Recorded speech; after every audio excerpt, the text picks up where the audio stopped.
Estem a una vinya del Penedès, on hi ha diverses terrasses, diversos desnivells, i nosaltres hem vingut a restaurar les marges de pedra seca.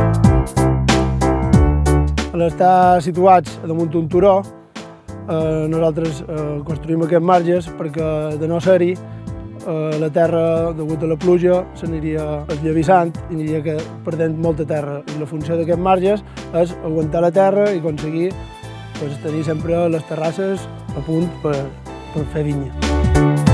Per fer els marges se pot utilitzar qualsevol tipus de pedra. Aquesta pedra se treballa amb un martell especial, que és el martell de marger, i se treballa posta per després poder-la encaixar de tal manera per no tenir que emplear cap tipus de pasta, ni mortero, ni ciment, perquè degut a això és per el que se l'anomena pedra en sec. Perquè es facin a la idea, un marger experimentat trigaria en construir un mur com aquest aproximadament un mes.